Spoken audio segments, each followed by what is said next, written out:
Muy buenas tardes, bienvenidos de nuevo a Negocios Televisión, bienvenidos de nuevo a este espacio informativo, pendientes de las últimas horas, mirando al megaterremoto en Rusia y las alertas de tsunami existentes ahora mismo en Nueva Zelanda y en Chile. Enseguida miramos a esto, pendientes también del campo de batalla en Ucrania, con Rusia conquistando Chasiv Yar, con el Parlamento ucraniano dando marcha atrás en este control sobre las agencias anticorrupción, pero pendientes también de Oriente Medio, con Trump hablando sobre la rendición de Hamas y con Francia, Reino Unido y Canadá, que quieren reconocer el Estado palestino en septiembre. Enseguida miramos estas cuestiones, pero empezamos con últimas horas. Empezamos contándoles precisamente la última hora en torno a este megaterremoto en Rusia. Se habla de nuevas explosiones, nuevos terremotos que están teniendo lugar en los últimos minutos en las islas Kuriles, de nuevo en la península de Kamchatka. Otro sismo de magnitud 6,7 se ha producido este jueves frente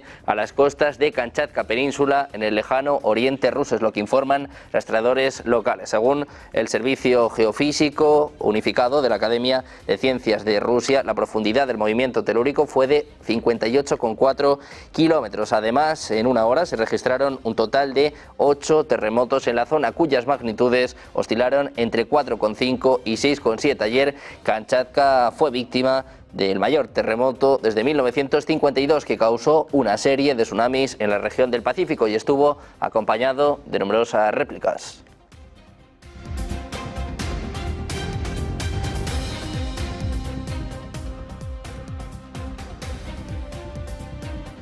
En este sentido les contamos que las alertas de tsunami siguen vigentes en Nueva Zelanda y Chile, un día después de que un terremoto de magnitud 8,8 azotara la costa del extremo oriental de Rusia la madrugada de este miércoles. Las autoridades de Nueva Zelanda dijeron que el repunte de la actividad del tsunami proveniente de América del Sur significa que las corrientes fuertes e inusuales podrían continuar durante otras 24 horas. Mientras tanto, Chile, altamente vulnerable precisamente a estos terremotos y tsunamis, ha decretado un estado de precaución, requiriendo a los ciudadanos alejarse de costas, playas y también evitar actividades marítimas. Las autoridades de Colombia, Ecuador y Perú levantaron esta mañana las alertas de tsunami. Varias personas resultaron heridas durante el terremoto, pero ninguna de gravedad. Tampoco se reportaron daños importantes. Por su parte, Rusia afirmaba este jueves que había capturado la localidad de Chasiv Yar en el este de Ucrania, considerado un bastión de las fuerzas de Kiev y sitio de intensos combates durante meses. El ministro de Defensa ruso, Andrei Belousov, ha felicitado hoy a las tropas por la captura de la importante ciudad de Chasiv Yar, región de Donetsk, tras una batalla que duró casi 16 meses en esa disputada zona del este de Ucrania. El ministro de Defensa ruso felicitó a los militares de la unidad de las fuerzas aerotransportadas que demostraron coraje y valentía al liberar la localidad de Chasiv Yar en la República Popular de Donetsk, es lo que informa Defensa en un comunicado en su canal de Telegram. Según esta nota, la felicitación fue dirigida al mando y al personal de la 98 División Aerotransportada. La historia y la gloriosa trayectoria, dice, de combate de la división atestiguan la alta profesionalidad y el coraje de los paracaidistas, la continuidad de las mejores tradiciones militares, es lo que apuntaba Belousov en su mensaje de felicitación. Por su parte, Ucrania ha desmentido este jueves la reivindicación del ejército ruso de que afirmó la toma de la localidad ucraniana de Chasiv Yar, un bastión del frente oriental. Es lo que declara la AFP, un portavoz de una unidad desplegada en la zona. Decía: siempre aconsejo no considerar al Ministerio de Defensa ruso como fuente de información. Simplemente mienten de forma sistemática y el mero hecho de pedirnos cada vez que comentemos sus últimas mentiras es un error. Es lo que afirmaba Víctor Tregubov, portavoz del Grupo Estratégico Operativo de Fuerzas de Yortitsia. Mostramos también, les enseñamos las imágenes de explosiones sobre el horizonte de Kiev esta noche, cuando edificios residenciales fueron alcanzados durante un ataque masivo ruso. También se han escuchado sirenas y disparos mientras densas columnas de humo llenaban el cielo. Al menos 8 personas han fallecido y decenas más han resultado heridas en un ataque masivo lanzado en la noche del miércoles por Rusia contra la capital ucraniana. Es lo que afirma el jefe de la administración militar de la ciudad de Kiev, pese a que las defensas antiaéreas ucranianas consiguieron derribar o neutralizar 288 drones y 3 misiles. 5 Iskander lograron impactar, uno de ellos directamente en un edificio residencial de 9 pisos, del que destruyó la entrada. El presidente de Ucrania, Volodymyr Zelensky, advertía este jueves de que el número de fallecidos en este ataque masivo contra Kiev aún aumentará. Instaba a Europa y a Estados Unidos a parar ahora la maquinaria bélica de Rusia con sanciones adicionales que obliguen a sentarse a negociar la paz. Precisamente Zelensky ha dicho que el mundo debería impulsar un cambio de régimen en Rusia, argumentando que de lo contrario Vladimir Putin continuaría desestabilizando a sus vecinos. Decía, creo que se puede presionar a Rusia para que detenga esta guerra. Es lo que apuntaba el presidente ucraniano en una conferencia para conmemorar los 50 años de la firma del Acta de Helsinki sobre el respeto de las fronteras y la integridad territorial. Decía Zelensky, lo inició y se puede hacer que lo termine, pero si el mundo no se propone cambiar el régimen en Rusia, eso significa que incluso después de que termine la guerra, Moscú seguirá intentando desestabilizar a los países vecinos. Un Zelensky que también anunciaba este miércoles que ha llegado a un acuerdo con su homólogo estadounidense Donald Trump sobre los principios básicos de un acuerdo de armas a gran escala entre ambos países. Zelensky afirmaba que había acordado los principios fundamentales de los acuerdos militares de Ucrania con Estados Unidos. Decía, hablé de acuerdos a gran escala con Trump y tengo muchísimas esperanzas de que podamos implementarlos. Esto sin duda fortalecerá a ambos países y por lo tanto a nuestros aliados y socios. Hace una semana el Departamento de Estado de Estados Unidos aprobó una posible venta militar de sistemas de misiles a Kiev por un coste estimado de 172 millones. Також сьогодні основні принципи угод наших з Америкою. Україна, Сполучені Штати по зброї.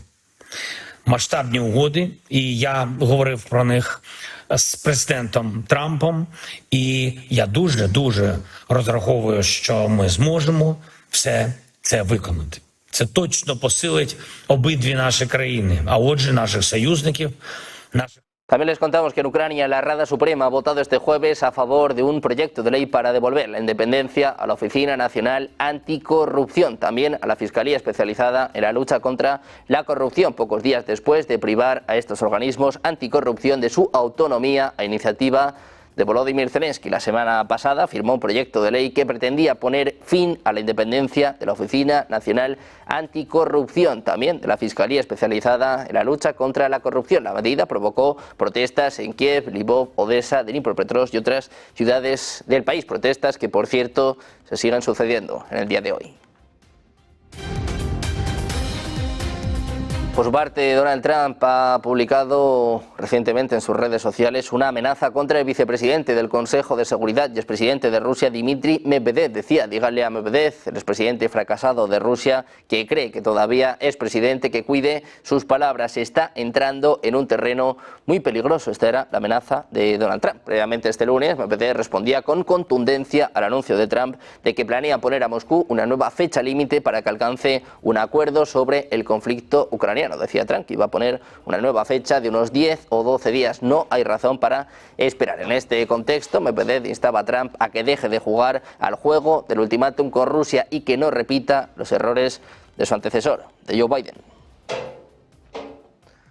También ha habido respuesta por parte del expresidente ruso, Dmitry Medvedev. Advertía este jueves al presidente de Estados Unidos, Donald Trump, que recuerde que Moscú posee capacidades nucleares soviéticas de último recurso. Hablaba de la mano muerta de Moscú, después de que Trump le dijera a Medvedev que tenga cuidado con sus palabras. En una publicación en su red social, en Truth, en la madrugada de este jueves, dirigía duras críticas a Medvedev, después de que este calificara la amenaza de Trump de imponer aranceles punitivos a Rusia y a los compradores de su petróleo como un juego de ultimátum y un paso más hacia una guerra entre Rusia y Estados Unidos. Decía Trump que dijesen a Medvedev, al fracasado expresidente ruso, que se cree que todavía lo es, que tenga cuidado con sus palabras. Decía Trump que está entrando en un terreno muy peligroso. Medvedev ha respondido a su amenaza hablando de la mano muerta de Rusia. Le lanza una advertencia nuclear.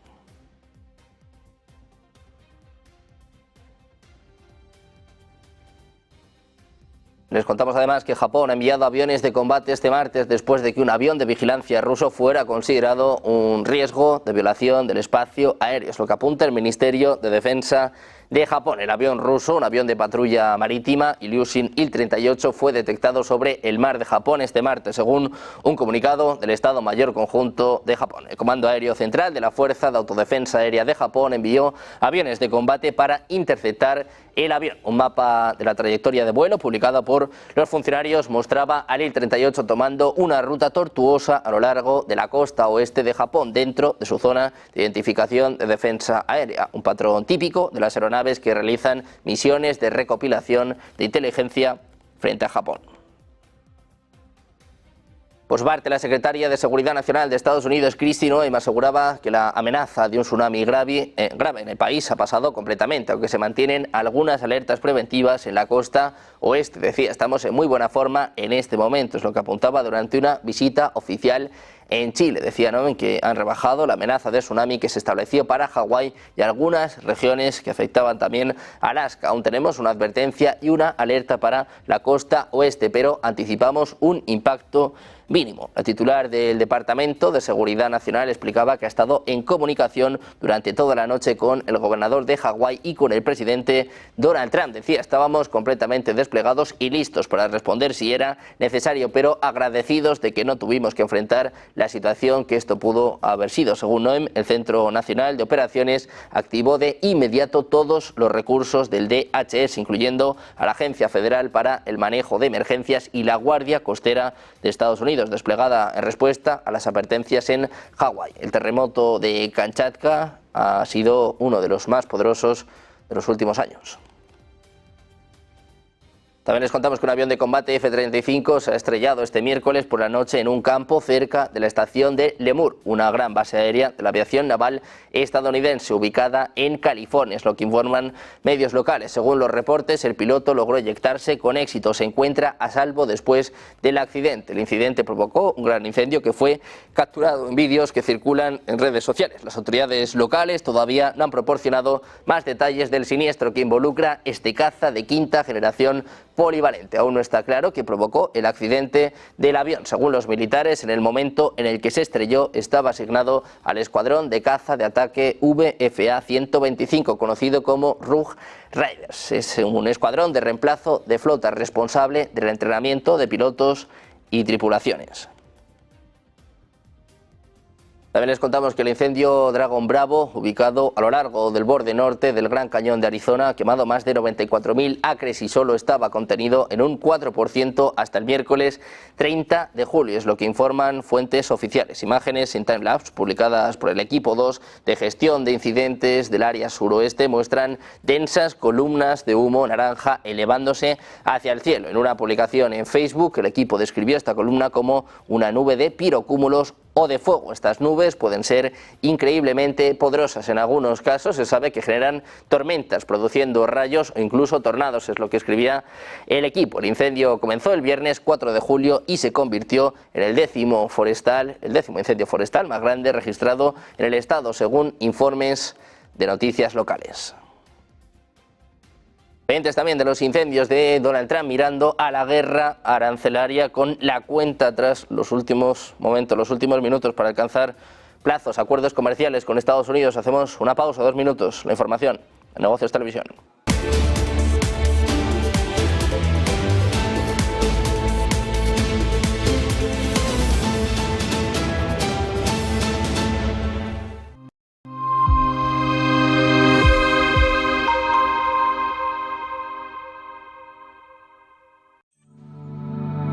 Silver Gold Patrimonio nace en 2018 con el objetivo de innovar en el mercado de los metales preciosos de inversión, ofreciendo nuevas alternativas para que cualquier persona, familia o empresa pueda entrar en el fantástico mundo de los metales de inversión de forma sencilla y acompañada por consultores expertos en el sector.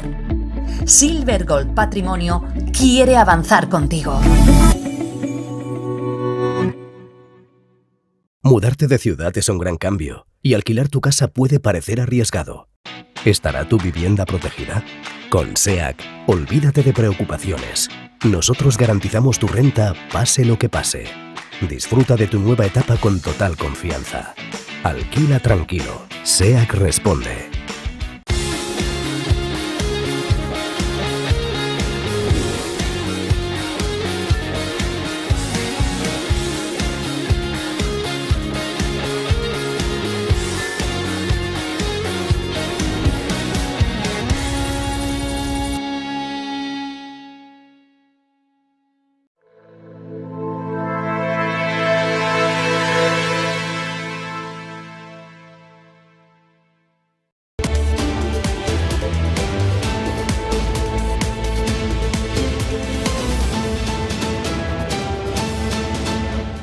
De la vuelta a Negocios Televisión, mirando a las últimas horas, pendientes de los últimos minutos, las últimas horas para el plazo límite marcado por parte de Donald Trump. Les contamos que el presidente de Estados Unidos planea firmar nuevas órdenes ejecutivas este jueves para imponer tasas arancelarias más altas a varios de los países que todavía no han podido alcanzar acuerdos comerciales con el país norteamericano. Es lo que apunta Político, citando fuentes de la Casa Blanca. Según la publicación, algunos de los principales socios comerciales de Estados Unidos, como Canadá, México y Taiwán, podrían verse afectados. En este sentido, Trump tiene previsto firmar las órdenes a eso de las 10 horas española para evitar que los aranceles vuelvan a los niveles originales que anunció el pasado abril. Sin embargo, todavía no está claro si el mandatario va a celebrar un acto público para declarar su victoria en la guerra comercial. Funcionarios y representantes de 6 países que todavía no han conseguido un acuerdo con Estados Unidos admiten ser pesimistas en cuanto a poder alcanzarlo a tiempo. Todos ellos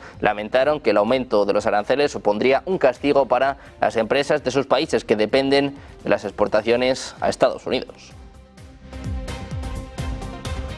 Precisamente les contamos que Donald Trump anunciaba un nuevo acuerdo comercial entre Estados Unidos y Corea del Sur. El acuerdo incluye 350.000 millones en inversiones controladas por Estados Unidos y 100.000 en compras de energía. También contempla el acceso a importantes mercados para productos estadounidenses como vehículos y productos agrícolas. Trump afirmó que en lugar del arancel del 25% previsto para los productos surcoreanos a partir del 1 de agosto, ambas partes acordaron una tasa más baja del 15%, mientras que Estados Unidos no enfrentará aranceles. Trump afirmó que Corea del Sur va a realizar inversiones adicionales para sus propios fines y se esperan más detalles en la próxima visita a la Casa Blanca del presidente surcoreano. Felicitaba a Lee por su nombramiento como presidente y agradecía a los representantes comerciales que participaron en las conversaciones. August 1st is a very big day for this country because money is going to pour into the United States like we've never seen before. Mientras tanto, Trump elevó los aranceles a las importaciones procedentes de Brasil del 10 al 50%. La Casa Blanca afirmó que el gobierno brasileño había introducido políticas que representaban una amenaza extraordinaria para la seguridad de Estados Unidos. Trump también anunció aranceles del 25% a las importaciones procedentes de la India a partir del 1 de agosto. Aseguró que la India se enfrentaría a una sanción no especificada por importar grandes cantidades de petróleo y armas rusas a pesar de la guerra en Ucrania. Precisamente el presidente de Estados Unidos apunta a que habrá que extender la pausa de 90 días con China. Confía en alcanzar un acuerdo. Asegura que Pekín tiene ganas de alcanzar un pacto comercial con Estados Unidos, un pacto justo entre Washington y Pekín. Moving along with China, we're doing fine with China. I think it's going to work out very well. We're right in step. I think we're going to have a very fair deal with China. Thank you. También les contamos que el Partido Republicano, confiablemente pro-Israel, está luchando por contener una revuelta generacional sobre la ayuda extranjera, el antisemitismo y el verdadero significado de Estados Unidos primero. En medio de escenas de hambruna en Gaza, el movimiento MAGA se ha convertido en un epicentro improbable del ajuste de cuentas nacional sobre la relación de Estados Unidos con Israel. Un realineamiento del Partido Republicano junto con la abrumadora desaprobación de los demócratas de la guerra en Gaza podría amenazar los cimientos y el futuro de la alianza de décadas de Estados Unidos con Israel. El motor de las noticias es la representante Marjorie Taylor Greene, republicana de Georgia, una voz destacada de las bases MAGA que se ha convertido esta semana en la primera miembro republicana del Congreso en calificar la guerra de Israel en Gaza de genocidio. China también expresaba su profunda preocupación por la situación en Gaza, ha denunciado una catástrofe humanitaria sin precedentes. Ha exigido a Israel el cese inmediato de las operaciones militares, así como el levantamiento del bloqueo para permitir la entrada de ayuda humanitaria. En concreto, decía que está instando a todas las partes implicadas, especialmente Israel, a detener de inmediato las operaciones militares, levantar el bloqueo y el asedio, restablecer por completo el acceso humanitario y evitar una crisis aún mayor. Es lo que afirmaba el portavoz del Ministerio de Exteriores chino. Pekín alerta de las muertes por malnutrición. El portavoz de la Cancillería aseguraba que la situación humanitaria en la franja ha alcanzado niveles sin precedentes tras 21 meses de conflicto. Citaba las recientes cifras de la Organización Mundial de la Salud, que cuenta 74 muertes por malnutrición en lo que va de año, 63 de ellas en este mes.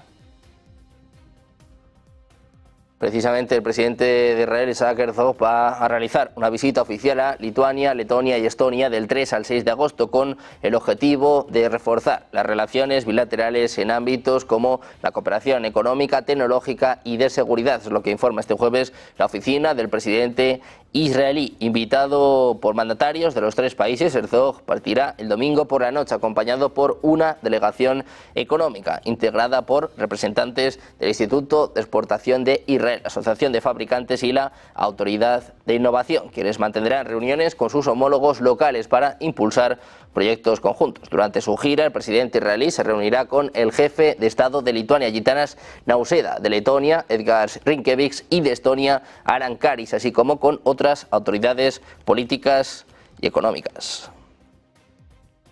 El ministro de Asuntos Exteriores alemán, Johann Wadephul, ha dicho en una declaración antes de partir hacia Israel este jueves que ha llegado el momento de iniciar las negociaciones sobre la cuestión palestina y una solución de dos estados. Dice, una solución negociada de dos estados sigue siendo la única vía que puede ofrecer a las personas de ambas partes una vida en paz, seguridad y dignidad. Es lo que apunta el comunicado. Para Alemania, el reconocimiento de un estado palestino llega más bien al final de ese proceso, pero dicho proceso debe comenzar ahora. Además, el ministro señaló que la reciente conferencia de la ONU sobre una solución de dos estados para el conflicto israelí-palestino mostró que Israel está aislado diplomáticamente por la crisis humanitaria en Gaza y que no hay muchos aliados con los que pueda contar.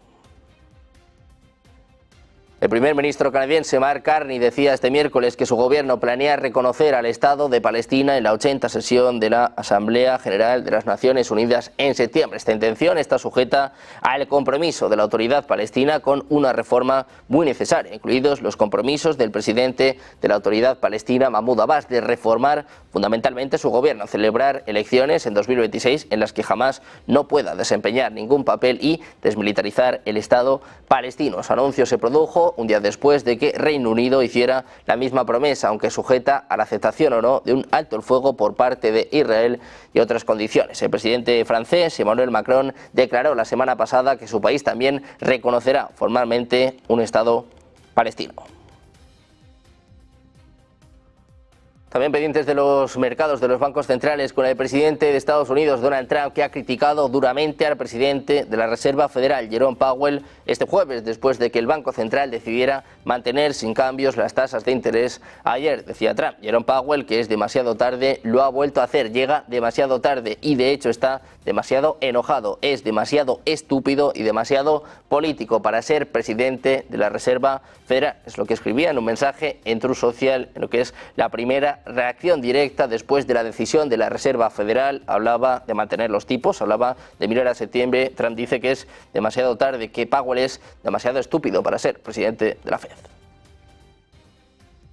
Precisamente el presidente de la Reserva Federal, que mantuvo su tipo de interés de referencia entre el 4,25 y el 4,5%. Dos miembros del comité discreparon y votaron a favor de recortar los tipos en un cuarto de punto porcentual. Donald Trump, además, también volvió a presionar a la Fed para que bajara los tipos, citando las cifras del PIB publicadas este miércoles. La economía estadounidense creció a una tasa anualizada del 3% en el segundo trimestre, tras contraerse un 0,5% en el primero. A principios de este año, las empresas se apresuraron a importar bienes antes de los aranceles de Trump. En el segundo trimestre, las importaciones cayeron, lo que hizo parecer que el crecimiento era más sólido.